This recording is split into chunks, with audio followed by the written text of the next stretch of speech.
بارش اور محبت میں بہت گہرا ربط ہے۔ بارش کے برسنے کے بعد ہر شے میں زندگی کی لہر دوڑ جاتی ہے۔ یوں لگتا ہے کہ جیسے ہر منظر مسکرا رہا ہے۔ اسی طرح محبت ہو جانے کے بعد بھی زندگی خوبصورت لگتی ہے، ہر شے حسین لگتی ہے۔ انٹرویو کا وقت ختم ہو گیا ہے، سر ابھی لنچ کے لیے باہر گئے ہیں، آپ اب جا سکتی ہیں۔ آفس کے گارڈ نے گیٹ پر ہی ایسی خبر سنا دی تھی جو وہ نہیں سننا چاہتی تھی۔ کشف کو یوں لگا جیسے اس سے آخری خواہش پوچھے بغیر قاصد نے موت کا فرمان صادر کر دیا ہے۔ کیا میں اندر بیٹھ کر انتظار کر سکتی ہوں؟ میں بات کر لوں گی سر سے، پلیز آپ مجھے اندر آنے دیں، کشف نے التجا بھرے انداز سے کہا۔ اچھا ٹھیک ہے بیٹا، آ جاؤ، سر ابھی گئے ہیں، تمہیں انتظار کرنا پڑے گا۔ گارڈ کشف کی پریشانی نہ دیکھ سکا۔ کشف سے پریشانی کی وجہ سے بات بھی نہ ہو پا رہی تھی۔ ٹھیک 30 منٹ کے بعد کامران افندی آفس میں داخل ہوا۔ کامران پرکشش شخصیت کا مالک تھا، اپنے ورکرز کی مالی امداد بھی کر دیتا تھا۔ یہی وجہ تھی کہ سب اس کا بہت احترام کرتے تھے۔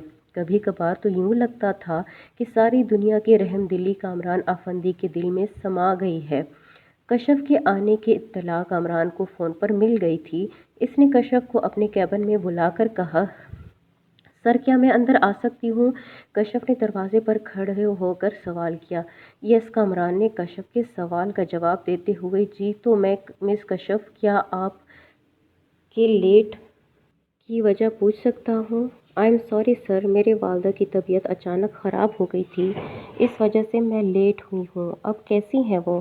کامران نے کشف کی سی وی دیکھتے ہوئے سوال کیا۔ اب ٹھیک ہیں، کشف یہ کہنے کے بعد خاموش ہو گئی۔ اصل امتحان تو اب شروع ہونا تھا۔ مس کشف، آپ کا تعلیمی ریکارڈ تو بہت شاندار ہے مگر آفس ورک کا کوئی تجربہ نہیں آپ کے پاس، کامران نے سی وی کا بغور جائزہ لینے کے بعد کہا۔ سر میں کبھی آپ کو شکایت کا موقع نہیں دوں گی، مجھے جاب کی اشد ضرورت ہے۔ کیا کرتے ہیں آپ کے والد؟ وہ کلرک تھے، اب ریٹائر ہو گئے ہیں۔ انہوں نے ساری زندگی پوری دیانتداری سے کام کیا، کبھی بھی رشوت نہ لی۔ میرا ایک چھوٹا سا بھائی ہے، میں اس کو بہت اچھی تعلیم دلوانا چاہتی ہوں۔ کامران کو اندازہ ہو گیا تھا کہ اس جاب کی حقدار صرف اور صرف کشف ہی ہے۔ آپ کل 9 بجے آفس آ جائیں، کل ہی آپ کا کام آپ کو سمجھا دیا جائے گا۔ بہت شکریہ سر۔ نہیں، شکریہ کی کوئی بات نہیں، جتنا بہترین آپ کا تعلیمی ریکارڈ ہے اتنا میرے کسی ورکر کا نہیں ہے۔ جہاں تک میرا خیال ہے آپ کو 1 سے زائد گولڈ میڈل بھی مل چکے ہوں گے۔ جی سر، مجھے 2 گولڈ میڈل مل چکے ہیں، کافی اور انعامات بھی ملے تھے۔ ویری گڈ، قسمت اچھی ہے آپ کی۔ مجھے ایک میٹنگ کے سلسلے میں ابھی جانا ہے، انشاءاللہ کل ملاقات ہوگی۔ یہ کہہ کر کامران اپنے کیبن سے باہر چلا گیا۔ قسمت تو آپ کی اچھی ہے سر، اتنا شاندار آفس، کتنی اچھی لگتی ہے زندگی جب ایسے انسان کے پاس ہر آسائش ہو۔ کشف نے ٹیبل پر پڑے ہوئے گلوب کو گھماتے ہوئے سوچا۔ کشف کو نوکری ملنے کے بعد اس کے گھر کے حالات بہتر ہونے کی امید جگ اٹھی۔ اگلے دن 9 بجے کشف آفس پہنچ چکی تھی۔ کامران اپنے کیبن کے باہر کھڑا تھا۔ سر آپ یہاں؟ کشف سے بے اختیاری الفاظ ادا ہو گئے۔ مس کشف حیران نہ ہوں، میں آپ کا انتظار تو نہیں کر رہا تھا، میں تو بس یوں ہی کامران اکثر اپنی باتیں ادھوری چھوڑ دیتا تھا، یہ اس کی بڑی پرانی عادت تھی۔ آپ نے ہر میٹنگ کی ٹائمنگ نوٹ کرنی ہوگی، ہر اہم میل آپ نے سینڈ کرنی ہوگی، میری غیر موجودگی میں سارا ہولڈ آپ کے پاس ہوگا۔ کامران نے سارا کام ہی سمجھا دیا نہ تھا بلکہ سونپ دیا تھا۔ ٹھیک ہے سر، اگر آپ کو کبھی بھی کوئی مشکل پیش آئی مجھے تو میں کس سے مدد لوں گی یا کس سے مشورہ لوں گی؟ کشف ہر مطمئن طرح سے کوشش کر رہی تھی کہ وہ مطمئن ہو جائے۔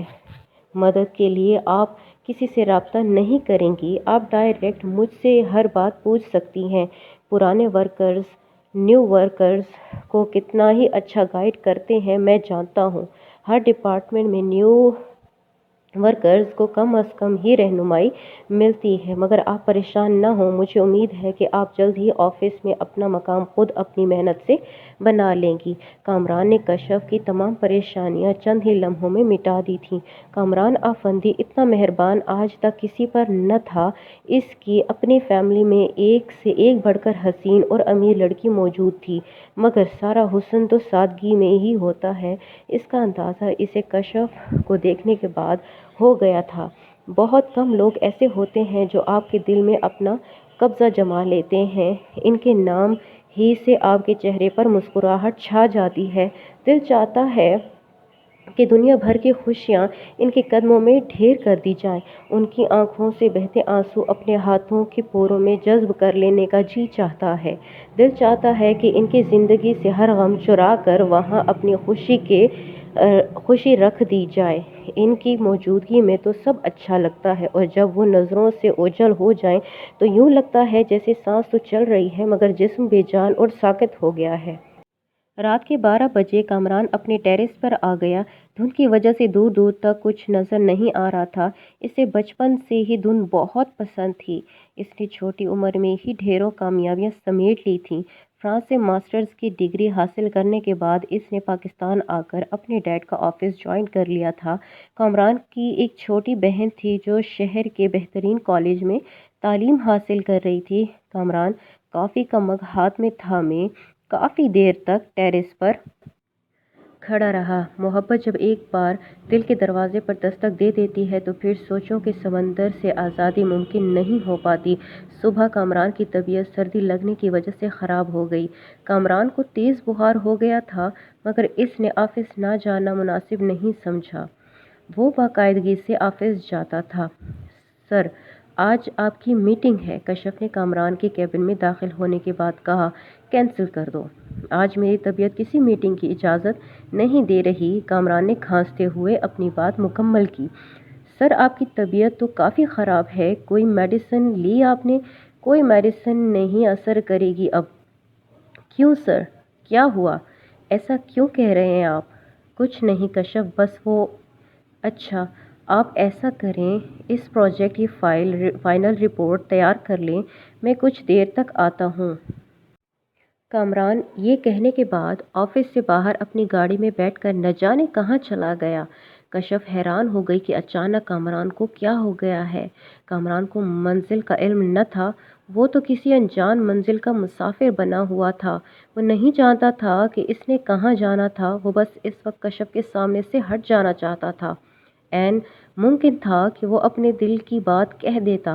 کامران کو محبت ملے بھی تو کس طرح کہ اگر وہ اپنے جذبات کا اظہار کر دیتا تو شاید کشف یہ جاب ہی چھوڑ کر چلی جاتی، اور یہ کامران نہیں چاہتا تھا۔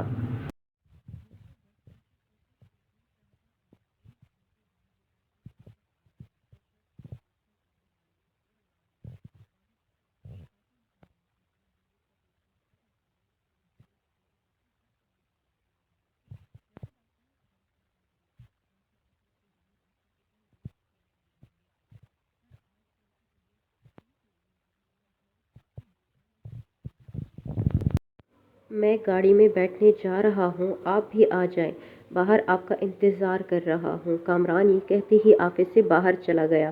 5 منٹ کے بعد کشف بھی باہر آ گئی۔ گاڑی میں بیٹھنے کے بعد اس نے کامران کو اپنے گھر کا ایڈریس سمجھا دیا۔ کامران کی پیشن گوئی کے مطابق بارش ہونا شروع ہو گئی تھی۔ کشف، آپ کو بارش کیسی لگتی ہے؟ اچھی لگتی ہے مگر کیا؟ اس کے بعد ہر شے پر اداسی چھا جاتی ہے۔ سردیوں کی بارش اور شام بہت اداس ہوتی ہے۔ کشف، لگتا ہے زندگی کے تلخ تجربات سے گزرنا پڑا ہے آپ کو۔ کیا کبھی محبت ہوئی ہے آپ کو کسی سے؟ سر، یوں سمجھ لیں کہ مشکلیں اتنی پڑیں کہ آسان ہو گئیں، اور محبت کے لیے تو خاص دل ہی مخصوص ہوا کرتے ہیں۔ یہ کہاں ہر کسی پہ مہربان ہوا کرتی ہے۔ لمحہ بھر کے لیے تو کامران کا دل چاہ رہا تھا کہ وہ کشف سے کہے، اس سے بڑھ کر خاص دل کس کا ہو سکتا ہے، اور یہ محبت تو اس پر کب سے ہی مہربان ہو چکی ہے۔ کشف، میری کسی بات کا برا ماننا، میرے دل میں بھی جو بات آئی تو وہ میں نے پوچھ لی۔ نہیں سر، ایسی کوئی بات نہیں، آپ نے تو میری انتہائی مشکل وقت میں مجھے جاب دی ہے، میں تو ساری زندگی آپ کا احسان نہیں بھول سکتی۔ کشف، ایسا نہ کہو، جو کرتا ہے اللہ کرتا ہے، ہم انسان تو بس وسیلہ بنتے ہیں۔ تمہیں یہ جاب تمہاری محنت اور قابلیت کی وجہ سے ملی ہے، تمہاری محنت رنگ لائی ہے، میرا کوئی احسان نہیں ہے تم پر۔ کامران کو اس بات کی تسلی ہو گئی تھی کہ کشف کو کبھی کسی سے محبت نہیں ہوئی۔ جو اداسی اس کا منظر ان کی آنکھوں میں نظر آ رہا تھا وہ اس کے گھر کی حالات کی وجہ سے تھا۔ اب وہ خوش رہنے لگ گئی تھی۔ دھنک کے رنگوں کی طرح کشف کی زندگی بھی خوشی کا رنگ شامل ہو گیا تھا۔ اس کے گھر کے حالات قدرے بہتر ہو گئے تھے۔ سر، میرا گھر قریب ہی ہے، آگے میں خود چلی جاؤں گی، تھینک یو سو مچ۔ کوئی بات نہیں، کامران نے یہ کہنے کے بعد اپنے گھر کی راہ لی۔ آج اسے بارش کے بعد کا منظر پہلے سے زیادہ نکھرا نکھرا لگ رہا تھا۔ پرندوں کی آوازیں کانوں میں رس گھول رہی تھیں۔ جب چاہت کا احساسات ہو تو سب اچھا لگتا ہے۔ کشف نے گھر آنے کے بعد آج پہلی بار کامران کے بارے میں اتنی دیر تک سوچا۔ وہ دل ہی دل میں اس لڑکی کی قسمت پر رشک کر رہی تھی جو کامران کی ہمسفر بنے گی، اس کے دکھ سکھ میں ساتھ رہے گی، دونوں کی جوڑی حسن و ذہانت کا امتزاج ہوگی۔ اگلے دن میٹنگ کا سارا کام کشف نے احسن طریقے سے سر انجام دیا۔ وہ اکثر کامران کو تجاویز بھی دیا کرتی تھی۔ کامران کو بھی نیا پروجیکٹ کشف کو بتائے بغیر شروع نہیں کرتا تھا۔ کشف اس کا رائٹ ہینڈ بن چکی تھی۔ جب سب ٹھیک چل رہا تھا پھر یہ سب کیوں ہوا؟ چند دنوں بعد کامران کی ٹیبل پر ریزائن لیٹر پڑا ہوا تھا۔ کشف اپنی جاب ریزائن کر چکی تھی۔ کشف، تم نے ایسا کیوں کیا؟ اگر کوئی پریشانی تھی تو مجھ سے ڈسکس کر سکتی تھی، اس طرح بن بتائے تم کیوں چلی گئی؟ کامران یہ سوچ کر رنجیدہ ہو گیا۔ کامران کی خوشی کی مدت 5 ماہ 10 دن تھی، صرف 5 ماہ اور 10 دن۔ اب باقی کی زندگی اس نے کیسے گزارنی تھی وہ یہ نہیں جانتا تھا۔ کامران نے کشف کے محلے میں بھی جا کر اس کے بارے میں پتہ کیا۔ کشف تو اس کا شہر بھی چھوڑ چکی تھی۔ کامران کی والدہ کی اچانک ڈیتھ ہو گئی تھی، وہ ہارٹ پیشنٹ تھیں۔ وہ فرانس میں جب اپنی تعلیم کے سلسلے میں گیا ہوا تھا تب اسے یہ خبر ملی تھی۔ وہ بہت رویا اور بے انتہا تڑپا، مگر پاکستان آنے کے لیے لاگ جا کر بھی اس کی ٹکٹ کنفرم نہ ہو سکی۔ کامران اپنی والدہ کا آخری دیدار بھی نہ کر سکا۔ آج کشف نے اس کا زخم پھر سے تازہ کر دیا تھا، اس کے سمٹے ہوئے وجود کو پھر سے بکھیر دیا تھا۔ 1 سال جیسے تیسے کامران نے آفس کی ذمہ داری سنبھال لی۔ اب وہ پاکستان سے بہت دور چلا جانا چاہتا تھا۔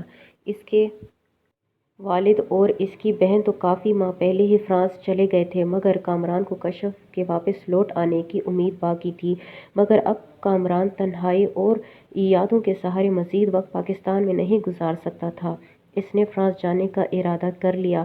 2 دن بعد جب کامران کی فرانس کی فلائٹ تھی اس نے بوجھل دل کے ساتھ اپنی پیکنگ شروع کر دی۔ دستبرداری بہت دشوار ہوتی ہے، چاہے وہ محبت سے ہو یا پرانی یادوں سے دور جانے کی۔ کامران کشف کے خیالوں میں اس قدر اداس کھڑا تھا کہ اچانک ڈور بیل نے اسے چونکا دیا۔ کامران نے جب گیٹ کھولا تو اس کی حیرت کی انتہا نہ رہی۔ سامنے کشف کھڑی تھی۔ تم کہاں چلی گئی تھی کشف؟ میرے ساتھ ایسا کیوں کیا تم نے؟ کشف کو دیکھتے ہی کامران نے وہ سوال کیا جو اسے چین نہیں لینے دے رہا تھا۔ اندر آ جاؤ۔ کامران یہ کہنے کے بعد اسے گھر کے اندر لے آیا۔ ابھی تک کشف کی آمد کا یقین نہیں آ رہا تھا۔ کشف نے اپنے ارد گرد پڑی چیزوں کو دیکھا، سب بکھری ہوئی تھیں۔ کشف، یہ سب میں نے غصے میں کیا۔ آپ کو غصہ بھی آتا ہے؟ ہاں، غلط باتوں پر، لیکن اکثر کبھی نہیں بھی آتا۔ ایک دن تم نے میرا شہر چھوڑ دیا تھا، دیکھو اب میں پاکستان ہی چھوڑ کر جا رہا ہوں۔ کیوں جا رہے ہیں آپ؟ یہ تم پوچھ رہی ہو کشف؟ میں اتنا خوش نہیں تھا جتنا تمہارے آنے کے بعد رہنے لگ گیا تھا، مگر تم بغیر کچھ کہے مجھ سے دور جانے کا فیصلہ کر لیا تھا۔ ایسا کیوں کیا تم نے میرے ساتھ؟ میں تو صرف تمہاری خوشی کی خاطر خاموش تھا کہ کہیں تم جاب نہ چھوڑ دو، کیونکہ مجھے علم ہو گیا تھا کہ اب آپ بھی مجھ سے محبت کرتے ہیں۔ میرے ساتھ آپ کا کوئی جوڑ نہیں تھا، آپ کو اپنے اسٹیٹس کے مطابق ہی کوئی امیر لڑکی ملنی چاہیے تھی جو بالکل آپ جیسی ہو۔ اچھا جناب، میں بھی، یعنی کہ تم بھی مجھ سے محبت کرتی ہو؟ ذہین تو تم مجھ سے زیادہ ہو، تم نے خود ہی فیصلہ کر لیا۔ مجھ سے ایک بار پوچھا تو ہوتا، کہا تو ہوتا۔ میں نے پرائیویٹ کالج میں ٹیچنگ شروع کر دی تھی۔ شہر چھوڑنے کے بعد احساس ہوا کہ کیا چھوڑ دیا ہے۔ میرا ذہنی سکون اور حقیقی خوشی تو یہیں کہیں رہ گئی تھی۔ تم مجھے اپنا اسٹوڈنٹ بنا لو، میرے لیے اتنا ہی کافی ہے۔ آپ تو فرانس جا رہے تھے نا؟ کشف کے لبوں پر مسکراہٹ بکھر گئی۔ نہیں نہیں، اب آپ بھی میرے ساتھ جائیں گے، کامران نے مسکراتے ہوئے جواب دیا۔ آج کامران کو اپنے سارے سوالوں کے جواب مل گئے تھے۔ کشف کی آمد بارش کی طرح خوشگوار ثابت ہوئی تھی۔ انجان منزلوں کے مسافروں کو اپنی منزل مل گئی تھی۔ شکریہ۔